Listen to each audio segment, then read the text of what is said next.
할렐루야, 아멘입니다. 하나님이 아니고서는 나에게 살아갈 이유가 무엇인지 찾을 수 없기에 다른 시간을 보낼 수 있는 여러 가지 기회들이 있지만 그 모든 것을 내려놓고 이 시간 예배로 그리고 하나님께로 오늘도 나아오신 모든 성도님들을 환영하고 축복합니다. 오늘도 하나님께서는 특별하며 우리 각 사람을 위해 예비된 그 크신 은혜를 준비하여 주셨으리라 믿습니다.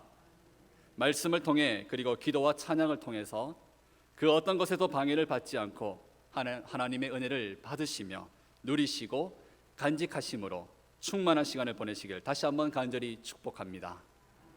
오늘 이 시간은 진실함에 이르렀는가 라는 제목으로 함께 주시는 말씀을 나누어 보고자 합니다. 하나님의 큰 사랑을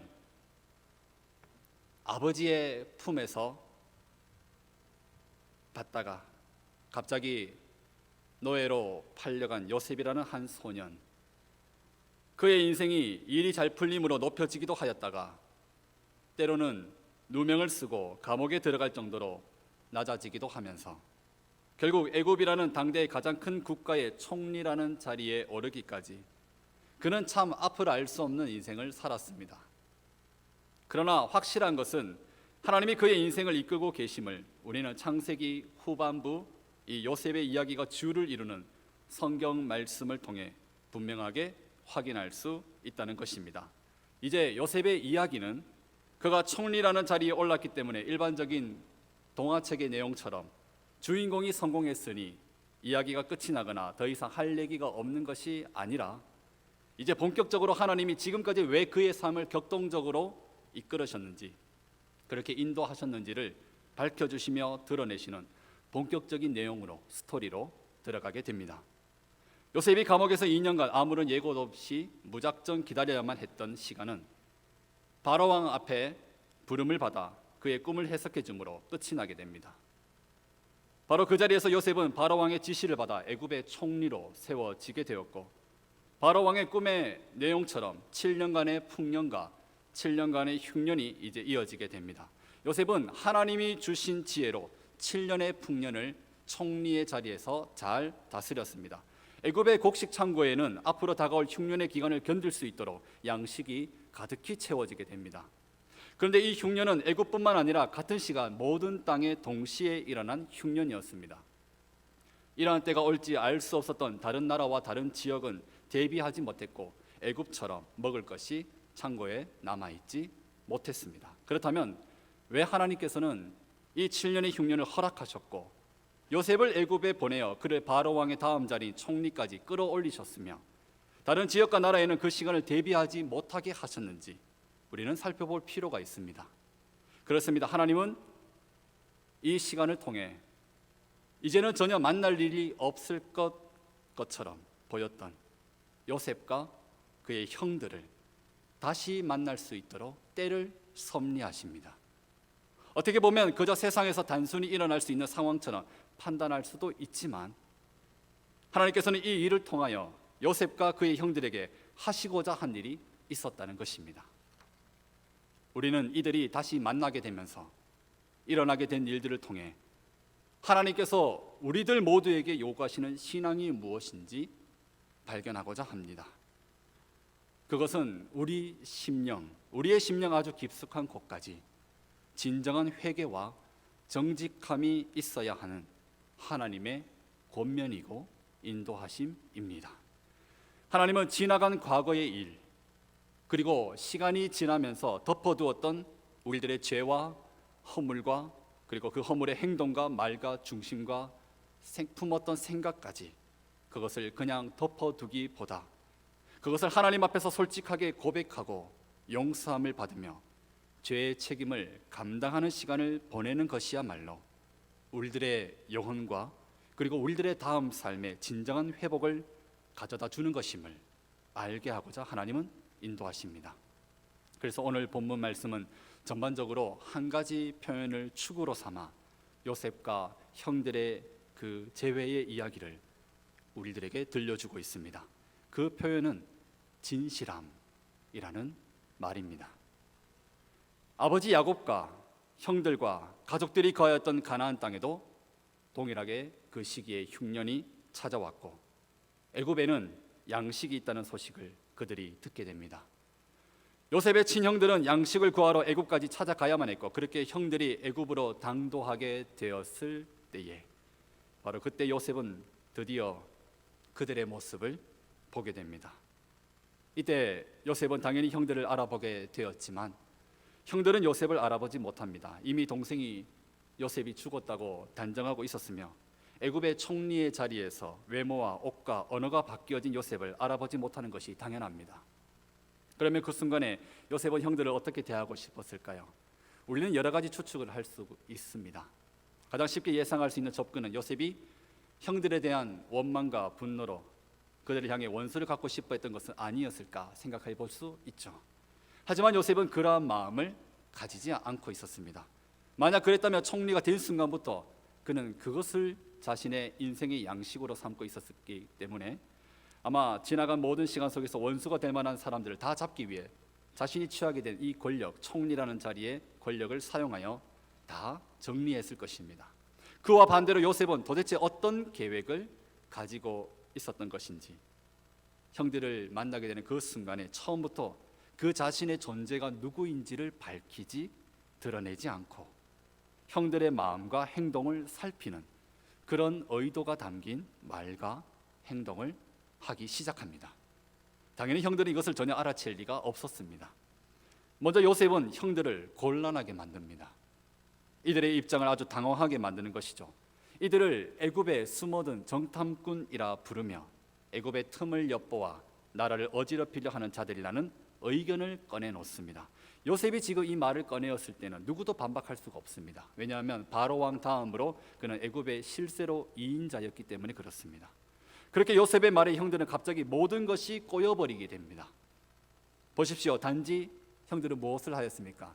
양식이 없었기 때문에, 기근을 만났기 때문에 아버지의 명을 받아 애굽까지 당연히 자연스럽게 양식을 사러 왔을 뿐인데 애굽의 총리로부터 정탐꾼이다, 너희들은 여기에 나라를 흔들어 정탐하러 온 자들이다라는 누명을 듣게 되고 곧바로 돌아가지 못하게 되면서 이제 요셉이 시키는 대로 난감한 상황을 받아들여야 되고 불필요하게 보이는 해명까지 해야만 하게 되었습니다. 예상치 못한 어려운 난제를 풀어내야 하는 과정을 만나게 된 것이라 할 수 있는데요. 구보도는 듯한 인생의 피곤함과 지치게 만드는 상황을 이들이 맞닥뜨렸다고 할 수 있는 것입니다. 어쩔 수 없이 형들은 자신들의 사정을 이야기하게 됩니다. 얼마나 난처하고 답답했으면, 얼마나 힘들었으면 그 순간이 굳이 하지 않아도 되는 말을 합니다. 고향 땅에는 아버지가 계시고 형제 중 한 명은 옛날에 없어졌고 막내 동생은 함께 따라오지 않고 아버지 곁에 남아있다는 말까지 하게 됩니다. 그렇게라도 얘기를 하면 우리의 마음을 이해해 주지 않을까라는 심정이었겠죠. 그런데 옛날에 없어진 동생 한 명, 바로 이 이야기를 지금 듣고 있는 총리인 요셉이 누구입니까? 바로 자기 그 자신입니다. 이 말을 듣자마자 요셉은 그들에게 너희가 한 그 말이 스스로 정탐꾼이라는 것을 감추기 위한 꾸며낸 거짓말일 수 있다. 너희는 그것을 꾸며내기 위해서 지금 거짓말을 하고 있다는 말을 합니다. 그리고 요셉은 그들이 말한 것이 정말 사실인지 너희가 증명해낼 수 있어야 한다고 형들에게 명령을 하게 된 거죠. 그렇게 해서 형들은 애굽에서 발이 묶이게 되고 그야말로 진퇴양난에 빠지게 됩니다. 쉽게 넘어가지지 않고 있는 상황, 자연스럽게 넘어가지지 않는 인생의 전개, 감당하고 책임져야만 해결되게끔 만들어지고 있는 일들로 형들은 둘러싸이게 됩니다. 우리는 이와 같은 이야기의 전개를 보면서 이러한 상황, 이러한 인생의 과정이 비록 요셉과 형들의 이야기만이 아니라 바로 우리들의 인생에도 나타났으며 지금도 만나고 있는 상황이 됨을 발견하게 됩니다. 우리들의 인생 가운데도 이와 같이 일상적이고 단순한 삶이 이어지다가 나는 전혀 의도하지 않았고 예상할 수 없었으며 준비가 되지 않은 상태에서 만나게 되는 여러 가지 난제들과 복잡한 관문들과 그리고 만나고 싶지 않은, 피하고 싶은, 그렇게 지치게 만드는 상황이 우리 가운데 생겨나고 그리고 맞닥뜨리고 있다는 것입니다. 보통 사람들은 대개 이런 인생을 두고 어떻게 표현하겠습니까? 꼬인 인생이다. 복도 없고 운도 없구나. 제가 더 심하게 표현할 수는 없지만 참 없다라는 그런 표현을 쓰죠. 근데 요셉을 통하여 형들이 만난 이러한 상황의 전개를 두고 우리는 이것이 사람이 의도한 것이라고 하거나 그저 운명의 장난이나 복도 없고 운도 없는 그런 것이라 치부하기 전에 하나님의 살아계심을 두고 먼저 상황 판단을 해야 한다는 것입니다. 하나님의 살아계심을 먼저 생각한다는 것은 그분이 이 세상과 모든 사람의 인생을 과연 인도하고 계신지를 인정하느냐 마느냐 하는 것이죠. 이렇게 꼬여버린 인생은 왜 일어나게 된 것일까요? 우리는 모든 사람의 인생을 주관하시는 하나님을 전제하며 생각할 때에 지금 요셉과 형들의 상황은 사람의 의도나 계획이 아닌 하나님께서 이어가고 계시는 한 섭리가 됨을 생각해 보고자 합니다. 그렇다면 하나님은 지금 무엇을 의도하고 계신 것일까요? 이 일을 통해 무엇을 보시고자 하시고 만들어 가시고자 하시는 걸까요? 사실 요셉은 형들을 용서한 지 이미 오래되었음을 볼 수 있습니다. 먼저도 말씀드렸지만 만약 요셉이 형들에 대한 마음이 여전히 남아있다면 그는 형들을 보자마자 가만히 두지 않았을 것입니다. 하지만 요셉은 형들에게 미움을 받은 이후부터 여러 가지 인생을 겪으며 그가 깨닫게 되고 보게 된 사실이 있습니다.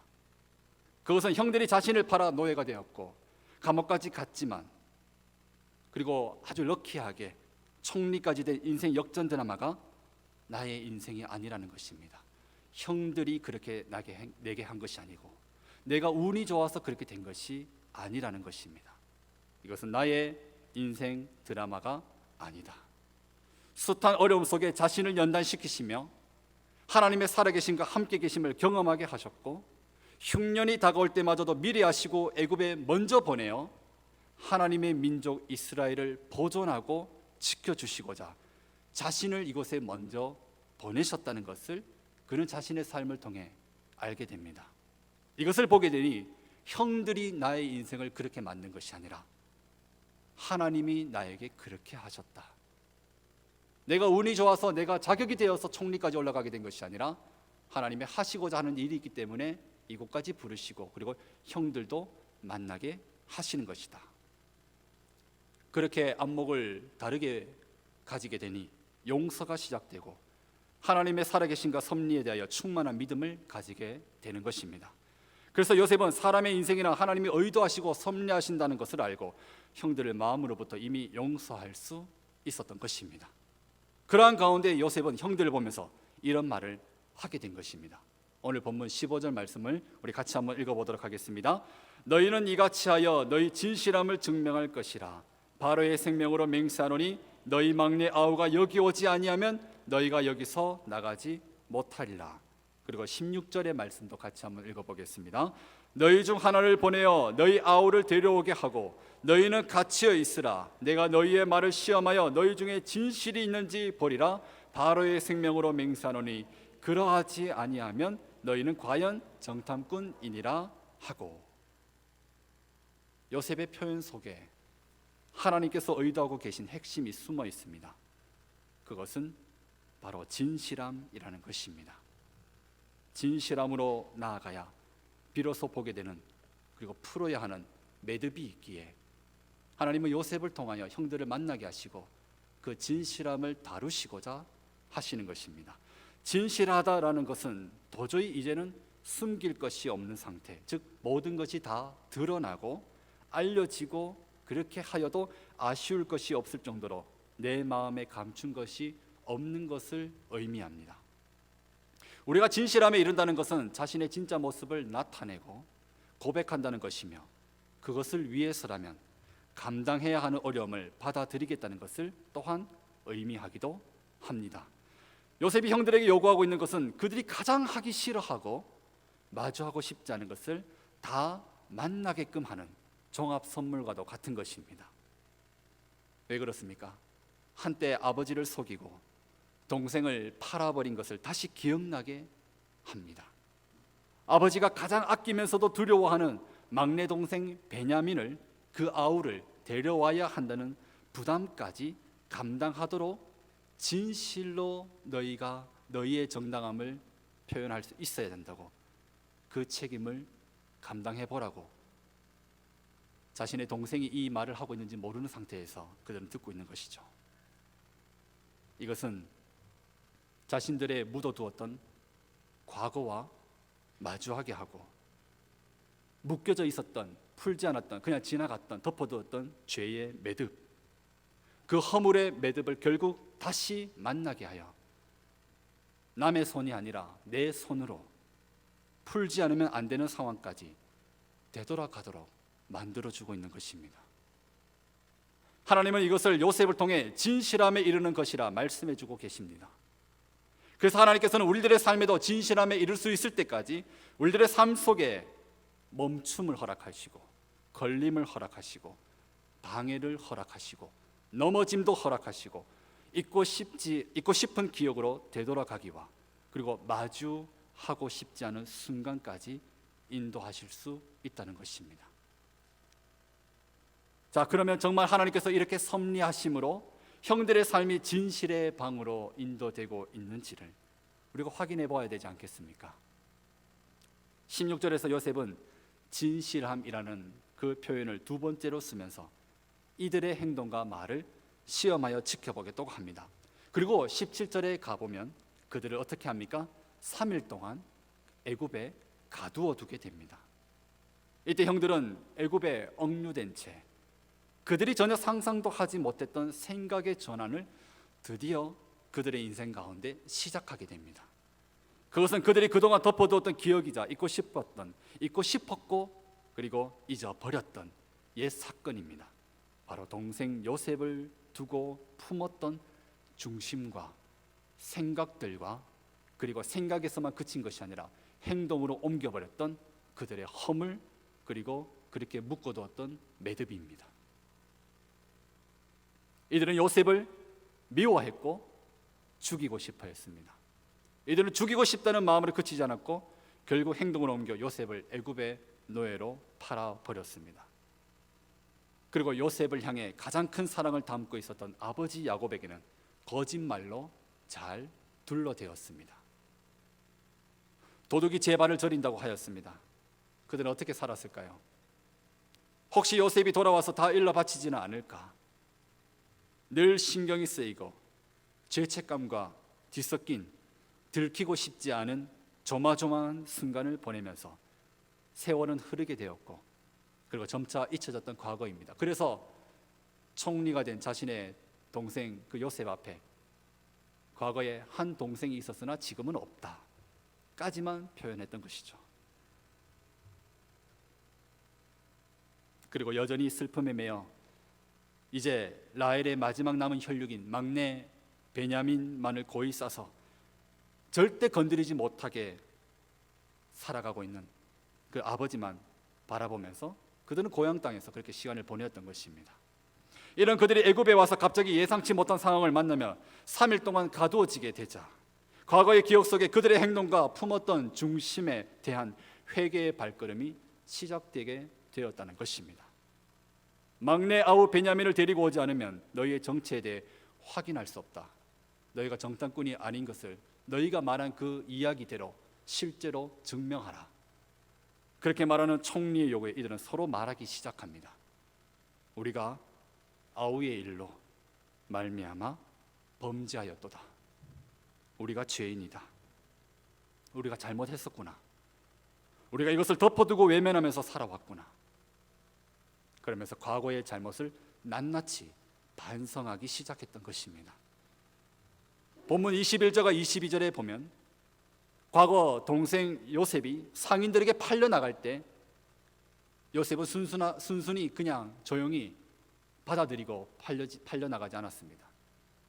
10명의 형들 앞에 구해달라고 외치고 비명을 지르고 울며 불며 형들에게 매달렸던 요셉의 모습이 있었습니다.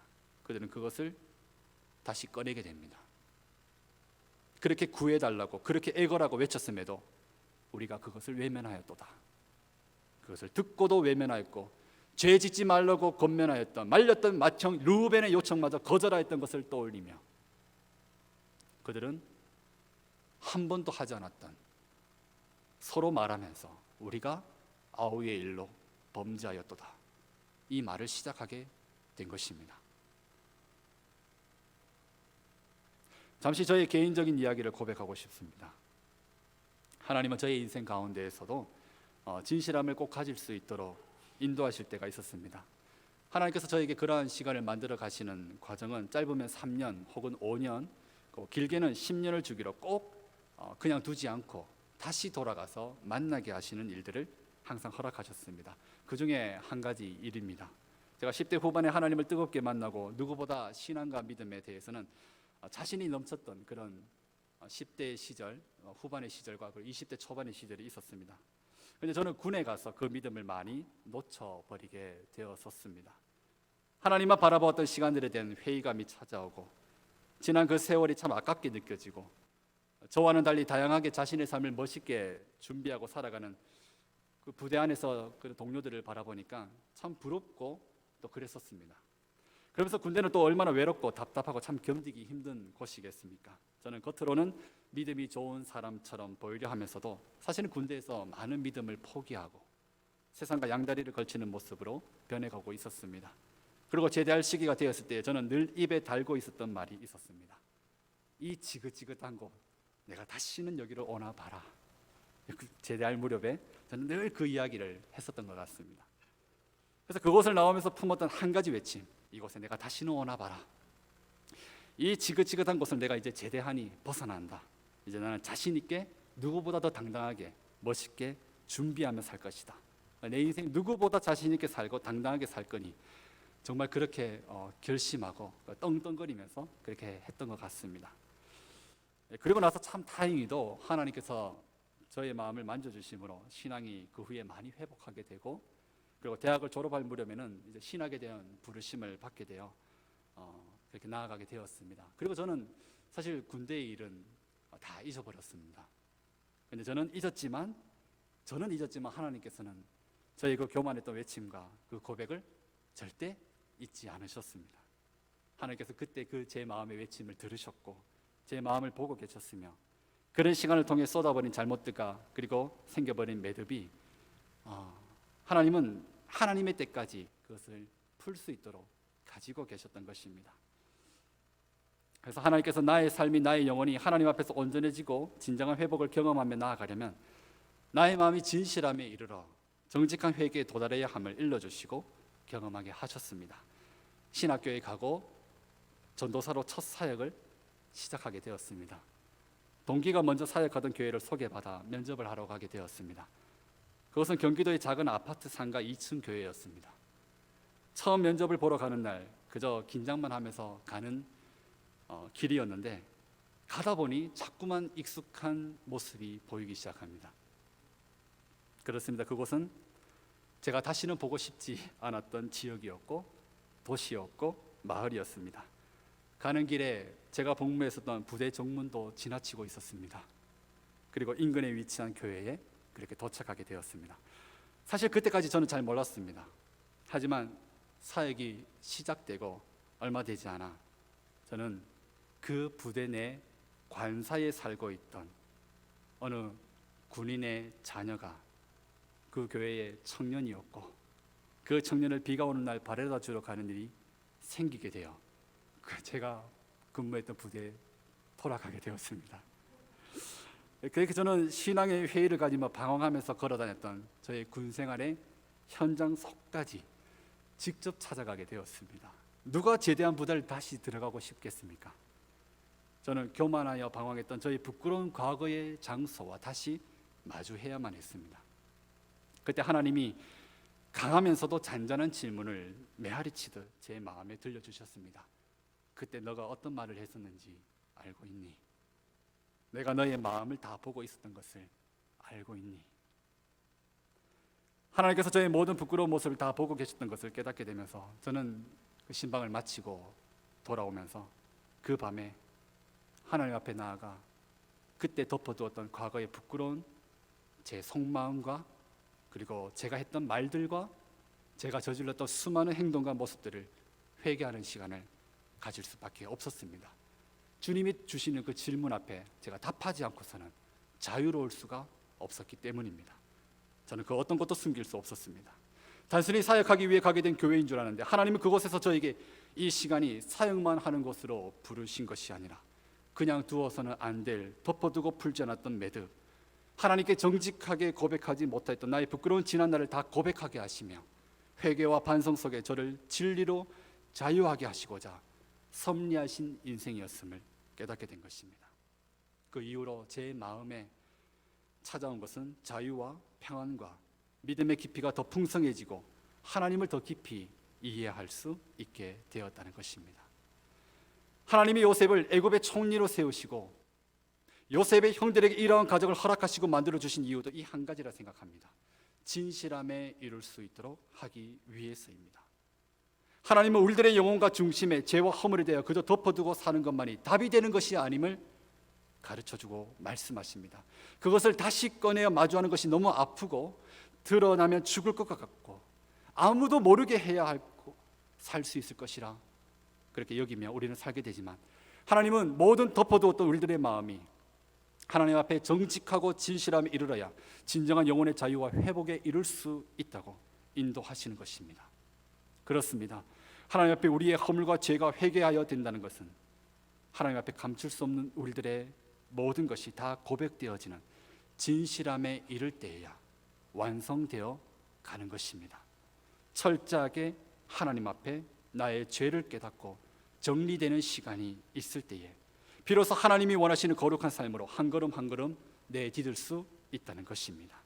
만약 우리들의 삶에 나는 드러나고 싶지 않고 다시는 꺼내고 싶지 않고 아무도 모르게 잘 지나갔으면 하는 것도 자꾸만 보게 되고 만나게 되고 생각하게 되는 시간으로 내 삶이 인도되고 있다면 우리는 하나님의 인도하심이 예비되어 있음을 생각해 볼 수 있어야겠습니다. 이것이 잘못되어져 가는 것이 아니라 하나님은 내게 무엇을 하기를 원하시고 무슨 생각을 다시 하게 원하시고 또 무엇을 다시 꺼내기를 원하시는지, 이때 우리가 반드시 전제해야 될 것이 있습니다. 하나님은 우리를 괴롭히기 위해서 이러한 시간을 주시는 것이 아닙니다. 하나님은 이것을 은혜의 선물로 생각하십니다. 그리고 우리가 그 선물을 잘 받아들여서 진정한 자유에 이르기를 원하고 계시는 것입니다. 진실함에 이르게 하시는 이유는 진정한 자유에 이르게 하기 위해서입니다. 우리는 결국 이 요셉의 형들이 철저하게 자신들의 과거를 토해내고 요셉의 용서를 받으며 무거웠던 돌덩이 같은 마음 한켠의 그 문제에서 꺼내게 되고 진실함에 이르러 자유를 맛보는 모습을 나중에 보게 될 것입니다. 이제 본문의 내용은 이 형들의 이야기를 듣다가 터져나오는 울음을 참지 못해 울고 있는 요셉을 보게 됩니다. 애굽의 언어를 사용하고 있는 요셉은 형들과 자신 사이에 통역을 두었기 때문에 형들은 알지 못하지만 그는 다 듣고 보고 있었습니다. 얼마나 마음이 뜨거워졌겠습니까? 자신의 과거 이야기를 하기에 요셉은 그 자신에게도 아팠던 그때의 기억을 떠올리며 많은 생각을 하게 되었을 것입니다. 이 울음은 슬픔이나 후회의 울음이 아닙니다. 이 울음은 자기 연민과 같이 지나간 시간을 슬퍼하며 우는 그런 울음이 아닙니다. 하나님이 이토록 우리를 보살피시고 돌보시고 결국 우리 모두를 회복의 길로 가게 하시는구나. 그렇다면 요셉의 이 울음은 하나님이 인도하시는 삶의 과정 속에서 우리 앞에 진실함에 이룰 수 있는 기회가 주어졌을 때 그 순간이 너무 아프지만 하나님 앞에서 내 마음을 숨기지 아니하고 다 토해내고 회복하게 될 때에 누구보다 기뻐하시며 우리를 끌어안아 주시는 하나님의 기쁨의 울음이며 아버지 되시는 주님의 뜨거운 눈물이 되는 것입니다. 사랑하는 성도 여러분, 내가 숨기며 살아가고 덮어둔 것은 무엇인가요? 하나님 앞에 우리는 숨길 수 없습니다. 그러나 만약 우리가 그것을 그저 덮어두고만 살아간다면 우리들의 삶과 영혼에는 진정한 안식과 자유가 찾아올 수 없을 것입니다. 하나님은 우리가 진실함에 이르러 우리의 영혼이 자유롭기를 원하십니다. 보십시오. 이제 요셉은 다음 발걸음을 진행합니다. 형들의 깨닫는 시간이 시작되자 정말 시므온을, 형들 중에 한 명 시므온을 갇히게 하고 그리고 이들을 당황하게 하고자 양식을 주고서는 그 자리에 도로 돈을 넣어둡니다. 그리고 고향 땅으로 돌려보내죠. 숙제를 안겨주고요. 동생을 데려와라. 이제 형들은 돌아가서 다시 철저한 하나님의 인도하심 속에서 더욱 진실함에 이르는 힘든 그 삶을 살아내야 할 것입니다. 다시 애굽으로 돌아와야 되기 때문에 그렇습니다. 하나님이 포기하지 않으시고 계속해서 이와 같은 삶으로 인도해 가시는 장면을 우리는 보는 것입니다. 그리고 이 말씀을 통해 나에게도 동일하게 역사하시는 하나님을 우리도 온전히 고백할 수 있어야 할 것입니다. 이 진실함에 이를 준비가 되셨습니까? 누군가는 하나님의 이러한 섭리 앞에 끝까지 자신의 속마음과 자신의 깊은 곳을 열지 않고 더 덮어두고 감추고 하나님께 내어드리지 못한 채 인생을 살아가게 될 것입니다. 하지만 이러한 묶여버린 매듭만 있는 인생은 하나님이 주시는 진리의 자유, 회복의 자유, 영혼의 생명이 솟게 됨을 결코 경험하지 못한 채 메마른 샘과 같은 인생을 살게 될 것입니다. 마주하기 힘들지만 용기를 내어 보십시오. 하나님께서 그 힘을 주실 것입니다. 이것은 우리가 할 수 있는 것이 아닙니다. 하나님이 용기를 주실 것이고 할 수 있는 능력을 주실 것이고 그리고 그 매듭을 풀 수 있도록 진정으로 인도해 주실 것입니다. 하나님의 은혜의 진실함에 이르시기를 예수님의 이름으로 간절히 축원합니다.